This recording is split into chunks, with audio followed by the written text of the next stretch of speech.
Hello दोस्तों, welcome back to favourite channel forest blaster. मैं हूं आपका host Avi. Perfect day, perfect entry, perfect video, everything got perfectly. जो जो चीज़ें, जो जो लेवल्स बताए गए, मार्केट वैसे वैसे मूव हुई। तमाम हमारे जो टीपी से वो हिट हुए और every trade close in the 100% profit.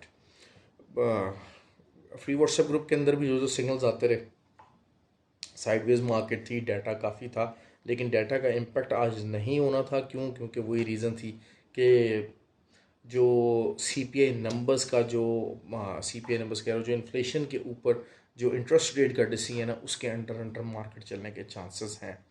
अब थर्सडे का दिन होगा और होने के दर अच्छा फ्री व्हाट्सएप ग्रुप बताता चलो, टोटली फ्री, 100% फ्री है, हर कोई ज्वाइन कर सकता है। सिग्नल बेस्ड ग्रुप नहीं है, सिग्नल ज़रूर दिए जाते हैं, डायरेक्शन ज़रूर बताई जाती है, लेकिन वही बात होती है कि आप थोड़ा सा, जिसे कहा जाए कि थोड़ा सा ज़रा सीरियसनेस चाहिए टूवर्ड्स द ग्रुप और टाइम चाहिए। और क्योंकि वही बात होता है कि खाली ब्रॉडकास्टिंग ग्रुप या सिग्नल बेस्ड ग्रुप नहीं है, it's a public chat group. जितने भी उसके मेंबर्स हैं, they are allowed to ask the questions, learn the knowledge, चीज़ों को पूछ सकते हैं, क्लैरिटी मांग सकते हैं। तो उसमें कोई ना कोई जो है वो चीज़ें आपको अपडेट मिलती रहती हैं।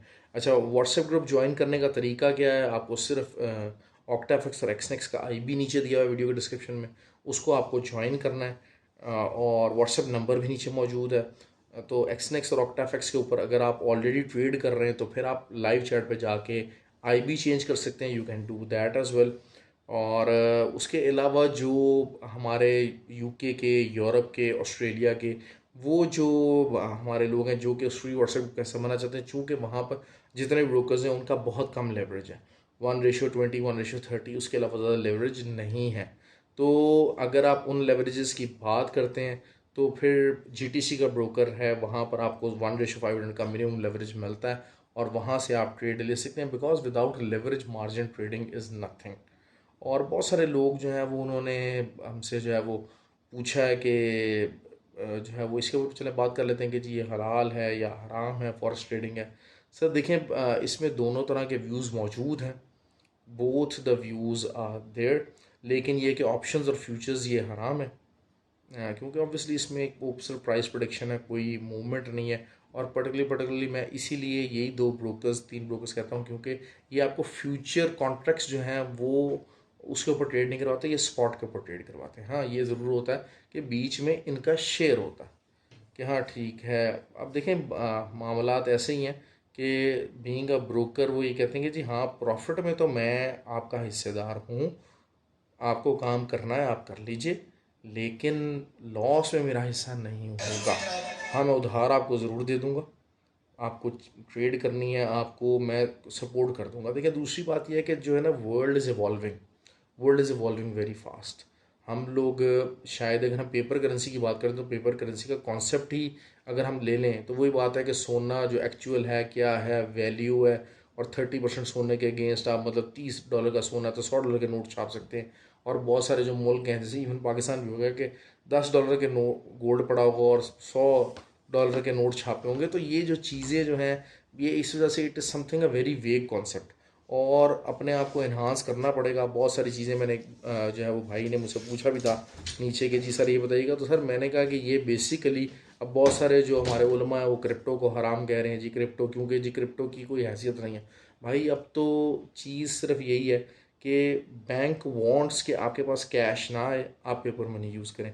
क्यों? क्योंकि उसमें घूम फिर के 1-1%, 1.5% बैंक के पास जाता है। तो ये जो बैंकिंग सिस्टम है प्रॉपरली, इसके पैरेलल सिस्टम तो चल नहीं सका कोई।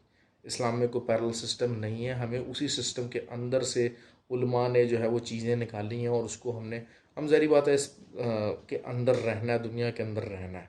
आपको वो चाहे जो मर्जी हो जाए, हाँ आप डायरेक्टली इसमें ये चीज़ है कि ये काम होता है डायरेक्टली सूद और ये इस चीज़ के रिबा, उस चीज़ में आप इन्वॉल्व नहीं होते। जो कि आपको जिसे कहा जाता है ना कि उस पर ने कहा था कि जी गुबार तो पहुँचेगा पहुँचेगा, जो सूद का गुबार है वो मेरे हर उम्मती की नाक पहुँचेगा। तो वो क्या है? अब आप मुझे बता दीजिए कि आप ये पेपर मनी और प्लास्टिक मनी और डेबिट कार्ड्स और इनके बगैर आपका सर्वाइवल है? तो आप घूम फिर के डायरेक्टली और इनडायरेक्टली इन चीज़ों में इन्वॉल्व हैं। तो बात सिर्फ अब यही रह जाती है कि जी जहाँ पर आप डायरेक्ट जो है वो किसी भी हराम जो है वो काम के अंदर आप एंटर नहीं हो रहे। बाकी everything you have to accept on that. तो इसके ऊपर बहरहाल एक नई बहस हो जाएगी, तो आप बहरहाल बहस कर सकते हैं इसके ऊपर। लेकिन वही चीज़ है कि बोथ उलमा जो हैं वो दोनों तरह के मौजूद हैं। क्योंकि अब अगर हम देखें, अगर हम यही बात कर लेते हैं तो फिर ड्रॉप शिपिंग है, क्योंकि लोग अक्सर ये बात करते हैं जी मलकियत की। तो ड्रॉप शिपिंग है वो क्या है, उसमें भी तो मलकियत आपकी नहीं है, कोई और चीज़ बेच रहा है, बीच में सर्विसेज प्रोवाइड कर रहे हैं। तो सर्विसेज जो है वो क्या है, चीज़ें उसकी इनकम क्या है उसमें। और फिर मतलब आप किसी की चीज़ है, कोई बेच रहा है, आप उसको महंगे दामों पे कोई बेचने बगैर उसको अपने पास रखे हुए, एक जो है वो की चेन कोई बंदा बेच रहा है या कोई ग्लास बंदा बेच रहा है, आप उसी की चीज़ अपने दाम लगा के बेचने बगैर उसकी मिलकियत हासिल किए हुए, ड्रॉप शिपिंग इज़ दिस। लेकिन अब क्या कहें जी, ड्रॉप शिपिंग हराम हो गई है। अब इस तरीके से भाई चलते रहे तो मामला तो दुनिया रुक जाएगी। आपको थोड़ा सा अपने आप को इन्हांस करना पड़ेगा, अपने आप को थोड़ा सा, एआई की तरफ दुनिया जा रही है भाई, इन चीज़ों से निकल आए। वो हमें वही बात है ना कि वो टर्क्स दौर की जो है वो प्रिंटिंग प्रेस याद आती है कि 300 साल कोई किताब नहीं छपी थी और यूरोप किताबें छाप छाप के कहाँ से कहाँ निकल गया था, इल्म उन्होंने कितना फैला लिया था कि 300 साल फतवा रहा था कि ये प्रिंटिंग प्रेस हराम है। तो आप देख लें कि वो उस हराम के फतवे की वजह से हम लोग इस्लाम में सारा जो इल्म था वो इस्लामी दुनिया से कट के यूरोप की तरफ शिफ्ट हो गया। और वही 300 साल थे जहाँ पर यूरोप ने कितनी तरक्की कर ली और हम लोग पीछे रह गए। तो बहरहाल ये चीज़ें जो है वो अपने आप को इन चीज़ों में मत इंडल्ज किए। अल्लाह ताला खैर का मामला रखेगा। बहरहाल जी वीडियो की तरफ अब आते हैं। आज वही मैंने आपको कहा था सेम कि जी 81 82 का जो लेवल होगा वहाँ से सेलिंग निकलेगी, 71 तक आएगी, 69 तक आई, 2 दफ़ा आई। और उसके बाद दोबारा ऊपर आएगा और एम फॉर्मेशन बनेगी। उसी रेंज के अंदर मार्केट चल रही है, रेंज बाउंड रही, बाय में भी सेल में भी। ग्रुप के अंदर तो बेताशा दफ़ा बाय सेल जितने भी H4 के बाय सेल कैंडल्स थे सारे अवाम ने बहुत रज के लूटे। ठीक हो गया जी। और वही चीज़ होती है कि जो साइडवेज मार्केट होती है उसके अंदर स्कैल्पर्स बहुत ज़्यादा कमाई करते हैं। GBP USD मैंने आपको नीचे के लेवल्स बताए थे, मार्केट जो है 1.28 तक आई, एग्जैक्टली वही नीचे के लेवल हमारे हिट हुए। यूरो जो है वही बात है कि 1.1275 का एरिया है, वहीं से वो थोड़ा बहुत वो नीचे तक भी आया, लेकिन बहुत ज़्यादा जो है वो बेरिश नहीं हो सका। लेकिन फिर भी जिन्होंने को थोड़ा बहुत उसके ऊपर काम किया, प्रॉफिट उन्होंने अच्छा अर्न किया। नैस्डैक भी जो है वो सेलिंग मेरा नैस्डैक का आज 1 बजे बहुत इंपॉर्टेंट डेटा था, अर्निंग्स थी। नेटफ्लिक्स का शेयर काफ़ी डाउन हुआ, अच्छा, और एक्सपेक्टेड भी था नेटफ्लिक्स का, क्योंकि देखिए Netflix is facing a very very stiff competition in the world. ये चीज़ आप अपने जहन में रखें, चाहे वो सोनी है, चाहे प्राइम वीडियो है, और दूसरा जो आपके बहुत सारे ममालिक हैं उनके लोकल जो है वो नेटवर्क्स हैं, सारा कुछ है। तो नेटफ्लिक्स वाज एक्सपेक्टेड कि ये चीज़ जो है डाउन जा सकती है। और नेटफ्लिक्स का शेयर उस डाटा के आने के बाद 4% डाउन हुआ। अच्छा, नेटफ्लिक्स वगैरह का ये है कि शेयर्स भी हैं ऑक्टाफैक्स और एक्सनेक्स के ऊपर, शेयर्स भी हैं, आप इनको जो है वो इनको भी ट्रेड कर सकते हैं। तो that was a good trading opportunity. और हो सकता है कि कल ये थोड़ा सा और ज़्यादा डाउन चला जाए। बेसिकली जो टेस्ला है उसकी उसकी अर्निंग बढ़ी है, जिस तरह मैं आपको 2 दिन से बार कह रहा हूँ कि टेस्ला ने रिकॉर्ड सेल्स की हैं। तो the income was on the high side, लेकिन ओवरऑल जो अर्निंग थी वो साइडवेज मिक्स डाटा था, बहुत ज़्यादा बुलिश डाटा नहीं था। तो दिस मीन्स कि हाँ, अब नैस्डैक जो थोड़ा बहुत रिट्रेस कर सकता है, एटलीस्ट 15,350 तक तो ये आना चाहिए। 350 नहीं तो 400 तक तो लाजमी कल आपको, या वीकली क्लोजिंग आपको ये देनी चाहिए इसको। और लंबा डाउन भी जा सकता है, क्योंकि देखें वही चीज़ होती है कि प्रॉफिट टेकिंग हो जाती है, और शायद 15,900 तक जाके तो दोबारा फिर एक लंबा डाउन भी मार सकता है। ये बहुत सिनेरियोज हैं, लेकिन एक रिट्रेसमेंट इस वक्त नेटफ्लिक्स के ऊपर ड्यू, नेटफ्लिक्स कह रहा हूँ, नास्डैक के ऊपर ड्यू है, and it should come very fast. तो नेटफ्लिक्स का शेयर आप सुबह जो है वो सेलिंग कर सकते हैं, अगर थोड़ा बहुत ऊपर रिट्रेस होता है तो आपको अगर मौका मिलेगा तो नेटफ्लिक्स का शेयर भी आप सेल कीजिएगा। दूसरी बात हो गई जी, अब गोल्ड की बात। गोल्ड का मैंने आपको बता दिया साइडवेज मूवमेंट थी, लेकिन ये है कि H4 के अंदर, और H1 भी कह लें, अब बुल फ्लैग की फॉर्मेशन है, क्लियर कट बुल फ्लैग है। और लेकिन ये चीज़ ज़रूर हो सकती है कि 63 तक मार्केट आ सकती है, 58 तक मार्केट आ सकती है, मुश्किल है ज़रूर। 85 से लेके शायद 63 का लेवल मैं देख रहा हूँ, लेकिन वो यही होगी 63 के ऊपर बायर्स बहुत तेज़ी के साथ जो है ना they will pounce on the gold prices, और वो वहाँ से बहुत तेज़ी के साथ विक फॉर्मेशन बनाएगी, कोई सॉलिड कैंडल बनाने की फॉर्म में नहीं होगी। लेकिन वो यही चीज़ है कि नीचे बहरहाल जो है ना वो ये चीज़ें 85 से नीचे जब तक है, 85 के ऊपर कोई half an hour candle open और क्लोज जब तक नहीं होगी तब तक जो है वो नीचे है। बार 85 से ऊपर फिर 92 का लेवल है, 92 93 के लेवल से एक अच्छी सेलिंग, एक विक फॉर्मेशन वाली सेलिंग होगी और दोबारा इसी चैनल के अंदर प्राइस आ जाएगी। तो मैंने आपको नीचे से बाइंग का लेवल बता दिया, ऊपर से सेलिंग का बता दिया है, और एक बाइंग की कंडीशन अगर ऊपर से बनती है वो भी मैंने आपको बता दिया। ये तीनों सिनेरियोज मैंने बता दिए हैं कि आपको नॉर्मली सेलिंग कहाँ से करनी है, किधर का एसएल देके करनी है, उसके बाद अगर उसके ऊपर कैंडल ठहर जाती है तो फिर आपको बाइंग कहाँ से करनी है, और उसके बाद वहाँ से सेलिंग कहाँ से करनी है, और नीचे की तरफ अगर मार्केट नीचे आती है तो नीचे कहाँ से आपको बाय मिल सकती है। All the scenarios has been clear cut defined to you guys. Oil ने बड़ी सी ट्रेड दी, ग्रुप के अंदर भी मैंने बार बार उसको रिपीट भी किया।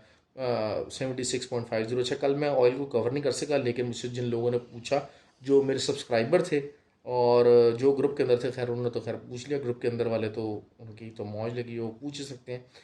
तो जो ग्रुप के अंदर थे उन्होंने पूछा, तो मैंने बार बार वही बात की जो परसों जो था कि 76.50 से आप सेलिंग लेंगे और नीचे सेलिंग आएगी, तो वही बात है कि 74.8 तक की सेलिंग आई और 77.50 का एसएल मैंने बताया था। तो it was something a very very good and decent selling, more than 150 pips was earned. तो ऑयल का जो है वो यही मामला रह सकता है। सुबह जो है वो bank of Australia, royal bank of Australia, उनका जो है वो कुछ डाटा मौजूद है जो कि उसके ऊपर इम्पेक्ट कर सकता है, लेकिन वो यही चीज़ है कि साइडवेज मूवमेंट के चांसेस हैं। अच्छा, ऑयल का मैंने पहले आपको बाएं साइड पे भी मैंने आपको बताया था, ऑयल का मैंने आपको कहा था कि जी ये 73 का जो एरिया है ये अच्छा स्ट्रॉन्ग एरिया। अब कल दोबारा 73.8 के ऊपर अगर आपको मिलता है और वहाँ पर फॉर्मेशन बनती है, तो एक तरह की छोटे टाइम फ्रेम के अंदर होगी, छोटे टाइम बड़े टाइम फ्रेम के अंदर नहीं होगी, तो दोबारा से एक बाइंग फॉर्मेशन निकल सकती है वहाँ से, जो कि समझ लीजिएगा कि थोड़ा सा टाइट होती होती जाएगी और पेंडेंट, और या फिर जो है वो एक ट्रायंगल फॉर्मेशन बन जाएगा और नीचे की तरफ वो ट्रायंगल टूटेगा। क्यों? क्योंकि ओवरऑल ट्रेंड सेलिंग है। ये मैंने आपको थोड़ा सा ज़रा लंबा गाइड भी कर दिया, जिन्होंने कोई लंबी होल्ड करना चाह रहे हैं तो वो भी इन्हीं लेवल्स के ऊपर से ऑयल को होल्ड कर सकते हैं। अच्छा, दूसरा जो है वो जीबीपी हो गया, साइडवेज मूवमेंट ही है, थोड़ी बहुत जो है वो हो सकता है कि दोबारा से अब अगले एक दो दिन ये साइडवेज मूवमेंट के अंदर ही रहेगा। और अच्छा, इसकी मूवमेंट जो है वो नॉर्मली वही है 1.312 से लेके 1.292 नीच, और फिर नीचे जो है वो 1.265 का जो लेवल मैंने आपको दिया था इन द लॉन्ग टर्म, वो वहीं पर ही आ सकता है। क्योंकि वही बात है कि जीबीपी को अब थोड़ा सा रिट्रेसमेंट करनी पड़ेगी। एक जो पूरा बुलिश एक साइकिल उसने चलाया था, मैं बार बार जब भी 1.31 के ऊपर आया था मुझे कहा था कि जी हाँ जी ये यहाँ से रिट्रेसमेंट लेगा। D X Y sideways movement है, लेकिन डी एक्स वाई थोड़ा सा ऊपर जा सकता है। डी एक्स जब ऊपर जाएगा तो यूएसडी जेपी वाई 140 को क्रॉस कर सकता है और 140.2 तक आ सकता है, लेकिन it will still give you a very very good selling area as well. GBP JPY, ऐसे जेपीवाई थोड़ा सा डाउन होता है, जीबीपी जेपीवाई 181.6 तक आ सकता है और उसके बाद दोबारा आपको सेलिंग दे सकता है अच्छी, और वो नीचे सेलिंग 178 तक आ सकती है। तो it will also give you a very very pretty good numbers, और वहाँ से आपको अच्छा जो है ना वो चीज़ें आपको प्रोवाइड कर सकता है। बहुत सारे लोगों ने मुझे कहा कि यार जो है ना वो आप सिल्वर को ऐड करें। भाई मसला सिर्फ यही है, और US30 को ऐड करें। मसला ये है कि मैंने आपको बताया था कि मैं जो काम करता हूँ गैन एंगल्स के ऊपर काम करता हूँ, विदाउट चार्ट के काम नहीं होता। हाथ से चार्ट बनता है, बड़ी दुनिया ने कंप्यूटर पर बनाने की कोशिश किया, वो नहीं बनता। तो उसका पूरा पहले 6 महीने का डेली का जो है वो चार्ट पैटर्न डालें, उसके बाद वीकली पैटर्न डालें। अच्छा, बहुत सारे लोग मुझे कहते हैं, उन्होंने मुझसे एक सवाल पूछा था कि जी कौन सा जो है वो टाइम फ्रेम बेस्ट है। देखिए, जो टाइम फ्रेम बेस्ट है वो तो फिर अगर आपने डिपेंड करता है कि आप क्या करना चाह रहे हैं। अगर आप स्विंग ट्रेड करना चाह रहे हैं तो ऑब्वियसली आप वीकली पैटर्न देखेंगे, थोड़ी बहुत आपको वीकली के अंदर पोजीशन उसकी शेप नज़र आ रही होती है। दूसरा ये कि अगर आपने इंट्रा डे के मॉडल से करना तो इंट्रा डे के ऊपर और एज 4 के ऊपर आप सपोर्ट रेजिस्टेंस निकालेंगे, और एंट्री जो है वो M30 के ऊपर करेंगे। और अगर स्कैल्पिंग की बात करते हैं, स्कैल्पिंग स्ट्रेटजी मैंने न्यूज़ के टाइम भी तो मैंने बहुत सारे लोगों को सिखाई हुई है, बताई हुई है। ट्रेनिंग एकेडमी के अंदर भी इंशाल्लाह उनको मैं लाजमी ये स्कैल्पिंग जो सिखाऊंगा, ट्रेनिंग एकेडमी की जो क्लासेस हो रही हैं तो वहाँ पर भी they will certainly get that knowledge, क्योंकि वहाँ पर तीनों तरह के फॉर्मेट्स के साथ ट्रेनिंग सिखाई जाती है। स्कैल्पिंग पॉइंट ऑफ व्यू से भी सिखाया जाता है, इंटरडे पॉइंट ऑफ व्यू से भी सिखाया जाता है, और स्विंग ट्रेनिंग के पॉइंट ऑफ व्यू से भी तीनों तरह की जो है वो चीज़ें प्रैक्टिस करवाई जाती हैं। और आपको स्टेप बाय स्टेप लेके चलेंगे।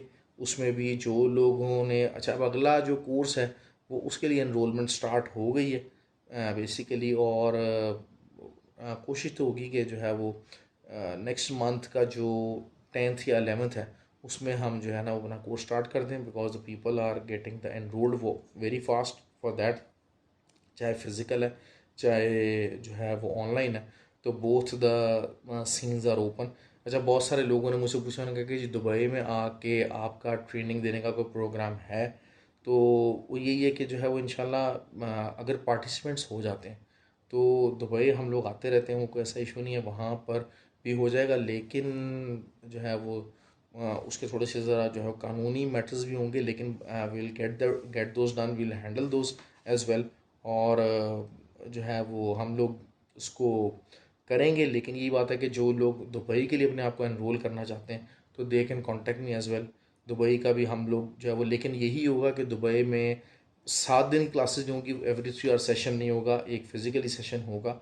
और वो समझ लीजिए कि 3 दिन का वर्कशॉप होगी, और 8 8 आवर्स 3 डे कॉन्टीन्यूस में हम उसको चीज़ें सारी कवर करवा के आपको देखें। क्योंकि असल चीज़ ये होती है कि ट्रेनिंग के बाद आपको जो प्रैक्टिस करनी है वो आपने खुद करनी है। हम तो देखें, हम होमवर्क भी देते हैं, हम इवन कि अब डेली की क्लास होती है उसके बाद होमवर्क भी मिलता है सब कुछ, और अगले दिन वो होमवर्क चेक भी होता है। उसके बाद 5 6 महीने 4 महीने आपने जो आपको मटेरियल दिया था उसको आपने प्रैक्टिस करना है, वो प्रैक्टिस आपने खुद करनी है।